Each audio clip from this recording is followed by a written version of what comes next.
ఉమ్మడి మెదక్ జిల్లాలో ఈరోజు ప్రధాన వార్తలు ఈ విధంగా ఉన్నాయి. సిద్దిపేట జిల్లా వార్తలు వచ్చేసరికి ఇరుకోడు లిఫ్ట్ ఇరిగేషన్ ప్రాజెక్టును పూర్తి చేసే విధంగా చర్యలు తీసుకోవాలని చెప్పి రాష్ట్ర ఇరిగేషన్ శాఖ మంత్రి ఉత్తమ్ కుమార్ రెడ్డికి మాజీ ఇరిగేషన్ శాఖ మంత్రి సిద్దిపేట ఎమ్మెల్యే హరీష్ రావు లేఖ రాశారు. ముఖ్యంగా ఇరుకోడు లిఫ్ట్ ఇరిగేషన్ ప్రాజెక్టు కనుక పూర్తి చేస్తే 10,000 మంది రైతులకు 17,377 ఎకరాల అదనపు ఆయకట్టుకు నీళ్లు అందుతాయని చెప్పి ఈ సందర్భంగా ఆయన లేఖలో పేర్కొనడం జరిగింది. ప్రధానంగా సిద్దిపేట, అట్లాగే దుబ్బాక, గజ్వేల్ నియోజకవర్గంలోని కొండపాక లాంటి ప్రాంతాలకు పూర్తి స్థాయిలో టెయిలెండ్ ప్రాంతాలకు నీళ్లు అందేటువంటి పరిస్థితి ఈ లిఫ్ట్ ఇరిగేషన్ ప్రాజెక్టు ద్వారా ఏర్పడుతుందని చెప్పి ఆయన చెప్పారు. గత కేసీఆర్ ప్రభుత్వం 10,000 మంది రైతులకు న్యాయం చేయాలనే లక్ష్యంతో ఈ ప్రాజెక్టుకు రూపకల్పన చేసి ఇప్పటికే దాదాపు 90% పనులను కూడా పూర్తి చేయడం జరిగిందని చెప్పి ఆయన లేఖలో పేర్కొనడం జరిగింది.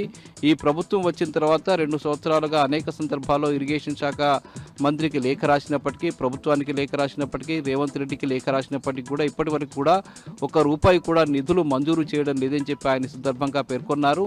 రాజకీయ దృష్టికోణంలో కాకుండా రైతుల దృష్టికోణంలో ఆలోచించి 10,000 మంది రైతులకు న్యాయం జరిగే విధంగా ఉండే ఈ ఇరుకోడు లిఫ్ట్ ఇరిగేషన్ ప్రాజెక్టుకు తక్షణమే నిధులు మంజూరు చేసి ఆ ప్రాజెక్టును పూర్తి చేయాలని చెప్పి హరీష్ రావు లేఖలో పేర్కొన్నారు.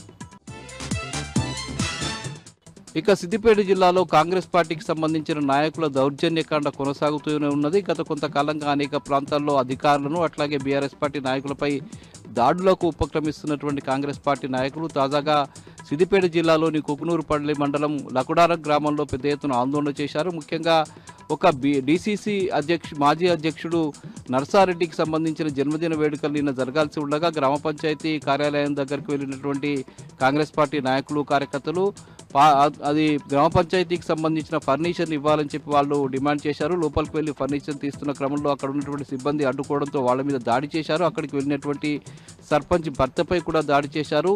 అట్లాగే ఫర్నిచర్ను కూడా ధ్వంసం చేయడానికి పూర్తిగా ధ్వంసం చేసినటువంటి పరిస్థితి అక్కడ కనిపించింది.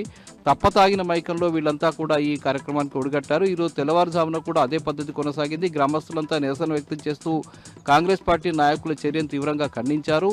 ఈ సందర్భంగా మండలానికి సంబంధించిన బీఆర్ఎస్ పార్టీ నాయకుడు దేవి రవీందర్ మాట్లాడుతూ తక్షణమే ఆ కాంగ్రెస్ పార్టీ నాయకులను అరెస్ట్ చేయాలని చెప్పారు. ఒక ప్రైవేట్ కార్యక్రమానికి ఒక కాంగ్రెస్ పార్టీ నాయకుని బర్త్డే కోసం గ్రామ పంచాయతీ కార్యాలయానికి సంబంధించిన ఫర్నిచర్ను ధ్వంసం చేయడము, సిబ్బందిని కొట్టడము, మాజీ అట్లాగే నాయకుల్ని కొట్టడం అనేది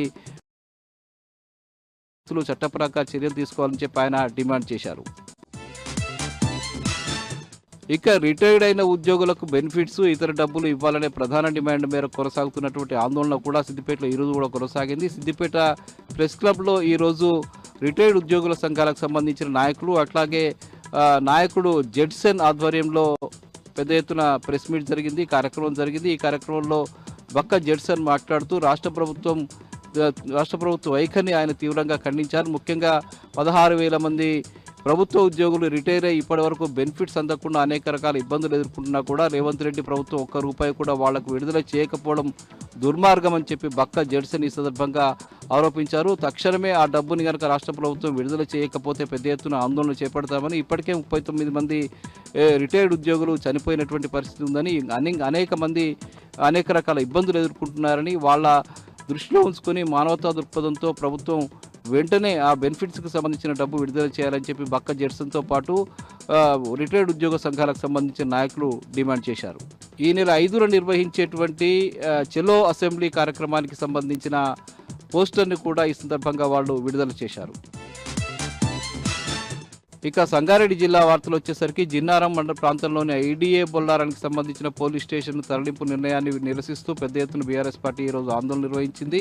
బీఆర్ఎస్ పార్టీ నాయకుడు కొలన్ బాలరెడ్డి నేతృత్వంలో బీఆర్ఎస్ పార్టీ నాయకులు వద్ద పెద్ద ఎత్తున ఆందోళన నిర్వహించారు. ఈ ప్రాంతం పారిశ్రామిక ప్రాంతం అని, ఇక్కడ తరచూ క్రైమ్ జరుగుతాయని, ముఖ్యంగా గంజాయి సేవించి ఆందోళన చేసేటువంటి ఇబ్బంది పెట్టేటువంటి వాళ్ళు కూడా చాలా ఉన్నాయని, దొంగతనాలు కూడా తరచూ జరుగుతూ ఉంటాయని, పోలీస్ స్టేషన్ లేకపోతే చాలా ఇబ్బందులు ఎదుర్కొనే స్టేషన్ తీసుకువెళ్ళి అమీన్పూర్ పోలీస్ స్టేషన్లో విలీనం చేయడం సరైన పద్ధతి కాదని, ఈ పోలీస్ స్టేషన్ కొనసాగించాలని చెప్పి బీఆర్ఎస్ పార్టీ నాయకులు, కార్యకర్తలు డిమాండ్ చేశారు. ఈ ప్రజల రక్షణను దృష్టిలో ఉంచుకుని ఇక్కడి పోలీస్ స్టేషన్ కొనసాగించాలని చెప్పి వాళ్ళు డిమాండ్ చేస్తూ ధర్నా చేశారు, నిరసన వ్యక్తం చేశారు. ఇక పటంచెరు తెల్లాపూర్ మండలం కొల్లూరు పోలీస్ స్టేషన్లో ఈరోజు ఏసీబీ అధికారులు తనిఖీలు చేశారు. వాళ్ళకు నమ్మదగిన సమాచారం మేరకు వచ్చినటువంటి ఏసీబీ అధికారులు అక్కడ సోదా చేసిన నేపథ్యంలో అందులో ఎస్ఐగా పనిచేస్తున్నటువంటి రమేష్ అనే వ్యక్తి ఒక వ్యక్తి వద్ద నుంచి లంచం తీసుకుంటూ రెడ్ హ్యాండెడ్గా పట్టుకున్నటువంటి పరిస్థితి నెలకొని ఉన్నది. రమేష్ను అదుపులోకి తీసుకుని ప్రశ్నిస్తూ పై కేసు నమోదు చేసి దర్యాప్తు చేస్తున్నటువంటి పరిస్థితి కనిపిస్తుంది. ఇటీవలి కాలంలో పోలీసు యంత్రాంగం పెద్ద ఎత్తున లంచాలు తీసుకుంటూ దొరికిపోవడం సర్వసాధారణంగా మారిపోతూ ఉన్నది. ముఖ్యంగా రాష్ట్ర ప్రభుత్వం వచ్చిన తర్వాత పోలీస్ స్టేషన్లలో ఇతర కార్యాలయాల్లో పెద్ద ఎత్తున అవినీతి కార్యక్రమాలు జరుగుతున్నాయని చెప్పడానికి ఈ సంఘటనలే నిదర్శనంగా చెప్పుకోవచ్చు.